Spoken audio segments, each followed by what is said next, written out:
Alright everyone, Rocky Boy Johnson. There you go. Glorious. No, I won't give in till I'm victorious. Hello everyone, this is CJ Novo 982 and today we are back with another brand new video. Today's video we are back once again looking like a scruffy loser. I know, trust me, it's on the list, it'll be fixed tomorrow. But the games are coming so quick and fast, I don't even care what today with myself right now. The career mode unfortunately has to be pushed till Thursday, so apologise to those who are asking where the career mode is, but we've got a game of football to talk about already, so let's do it then, shall we? And when you think about it, we are barely fresh off a battling performance versus Motherwell on Sunday to get the 3 points. Now we'd have to travel all the way up to Dingwall just a couple of days later for another potential physical bout, this time versus County. So let's preview Ross County and see what they're all about then to help us with our prediction ons later in today's video. When you look at Ross County on paper, they were the only team to come up from the Championship, which, by the way, thank God for, you know what I mean? Stay down, Dundee United. Stay down. Sorry lads, I just blacked out there. I have no idea what happened. Anywho, shaking all that off, back to Ross County. Before a ball was even kicked at the start of this season, everyone was looking at Ross County saying, they're going to go down, man. There's no strength in. They've not got good enough players. They are going right back down. It's going to be a relegation battle throughout the entire season. On. But if you caught the league prediction video, which I made at the start of this season, I picked Ross County to do pretty damn well, and it has to be said, they are certainly doing that. So maybe, just maybe, I'll finally be right about something. But all joking on that aside, County actually sits 6th in the league so far this season, so again doing pretty well. And it's not one of those that's a false position, you know what I mean, that they're just there out of pure luck. They're there because of their hard work and their effort, and a lot of that has to go down to their home form, where they've only lost once so far this season. Now in terms of the old play style and the way that this team sets up, I think it's fair to say that this is another team that's going to be very, very physical with Rangers, so there's going to be a lot of individual battles out there tomorrow. We're going to have to win them if we're going to come away with the 3 points. They've got a hell of a lot of players that like to do the darker side of the game, let's say. And in terms of the way that they set up, they actually started the season off with their favoured 4-4-2 formation. That was sort of their bread and butter in the Championship, and they brought that up and they were playing pretty damn well with it, sort of living and dying off the big man, little man partnership with Stewart and obviously Billy Mackay. However, as the season went on, the formation sort of evolved and changed because of suspensions and injuries, especially after they were absolutely roasted by Celtic. I mean, they got absolutely battered. They've changed from the more attacking, direct 4-4-2 formation to a much more rigid, hard to break down 4-4-1-1, which pretty much is a 4-5-1 when they're defending, because they just pack it, they make the lanes so hard to break down, and when they go forward, that's where the guy kind of drifts from the midfield and offers the big man support up top. But they aren't just a part the bus style team that's just got lucky to be where they are. They have a couple of very good players that's performing at a very high level, and when they want to be, they can turn it on and really pile men forward. They're a big, powerful, physical outfit, and they can get goals that way. And one of their main strengths is something we've already mentioned, and that's the partnership between Billy Mackay, who a lot of us will already know if you've been paying attention to Scottish football for a wee while. He's a bit of a journeyman, it seems, you know what I mean? He went down to England with a lot of expectations and he came back up, and there was a lot of eyebrows raised when he did come back here, and a lot of question marks about whether or not he could find the form that he had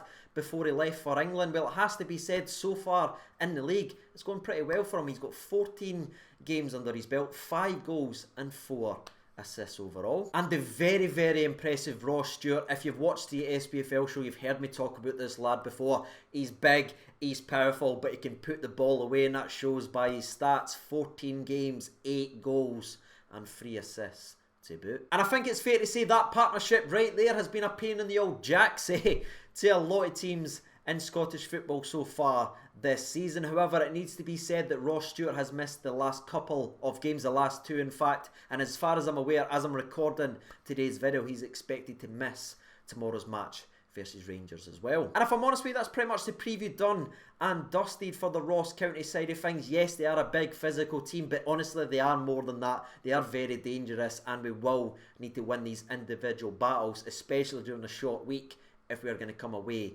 with the 3 points. But with all that being said, let's take a step back and talk about what we love most, and that is Rangers. So starting off with the old press conference recap then, shall we? If you would like to see the entire thing, by the way, that's on the official Rangers YouTube channel. But during this week's press conference, it was actually featuring Gary Mack and Greg Stewart. Mr. McAllister obviously filling in for Steven Gerrard, who always seems to miss out when there's multiple press conferences over a period of time. I just think he can't be arsed with it. And fair enough. Diving right into it, there was a hell of a lot of questions, as you can imagine, about the skipper himself, Captain Tavernier. A lot about the criticism that he's received so far, where's his head at, how's things going, and that is pretty much what Gary McAllister had to deal with within the first 3 or 4 minutes of this press conference. And instead of breaking down every single thing that Gary McAllister said during this week's press conference about Tavernier, we're actually just going to do a quick little overview, and he pretty much backed up not only his captain, but what Steven Gerrard said after the Motherwell game during his press conference, calling for support and backing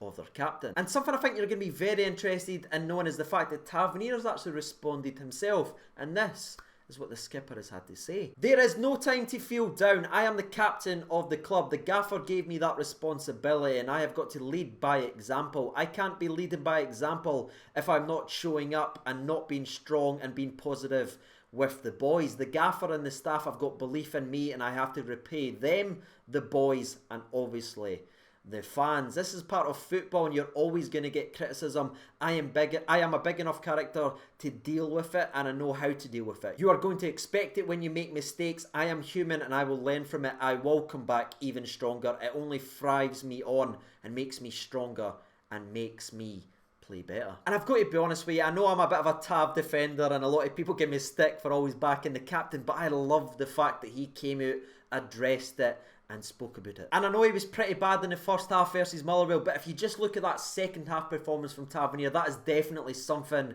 that can be built upon. I said at my fan recap, I thought he was one of our best players in that entire second half, and again he set up that late winner by Helander with a fantastic corner, so hopefully he can build on that and come away with another couple assists versus Ross County and sort of rebuild his form and get back to what he was doing last season. Back to the old press conference, however, there was a lot of questions asked about the penalty situation regarding Tavernier, and Gary McAllister sort of laughed that off, saying he would not be talking about his tactics ahead of a game to give Ross County a clue or an idea what they plan to do. However, the situation has been discussed, which I wanted to fire right back at you watching today's video to get your initial gut reaction. Do you think that Tavernier will be taken off penalties? Do you think that's what Gary McAllister means, that the situation has been talked about, or do you think they're going to be sticking with Tavernier? Let me know your thoughts and opinions down there in the comment section below. And that's pretty much it for the press conference recap. There was a lot of questions about VAR and English football and some of the things that's happened in English football over the last week, which doesn't really have a place in a Ross County versus Rangers press conference. However, there was one little quote from Greg Stewart which I really rated, and I just think it's a great thing to share, so I'm going to end the press conference with Mr. Greg Stewart, and this is what the man had to say. We certainly need to work hard or we won't find ourselves in this squad. Now I know that's simple and it may be so obvious to a lot of people, but I absolutely love the fact that that statement right there is drummed into those players' heads. They know that they need to work their arse off throughout the entire week, every training session, or they won't even make the bench.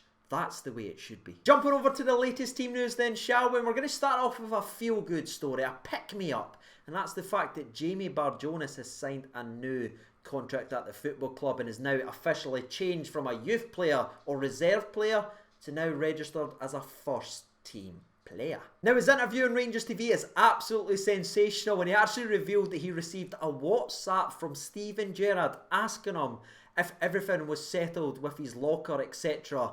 with the first team. Can you imagine checking your phone and seeing a message notification from Steven frickin' Gerrard? Mars is Clapham.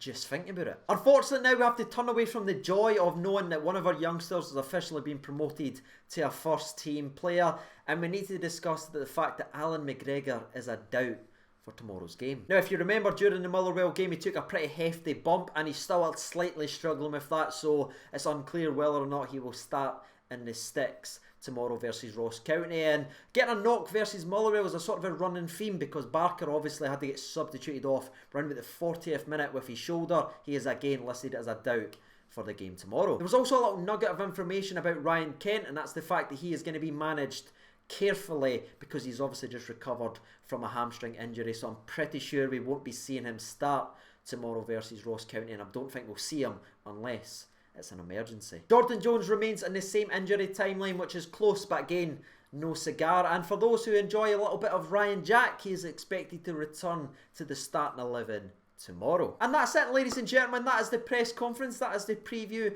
and that is the latest team news wrapped up in a neat little bow. Now it's time for me and thee to try and predict tomorrow's game. Now you know a little bit more about the fixture, what you're thinking and why. Let me know down there in the comment section below. While you guys are getting your predictions out there, I will give you mine very, very briefly. I'm expecting a bit of a slugging performance from the Glasgow Rangers. Short weeks is always difficult, especially going up to Dingwall.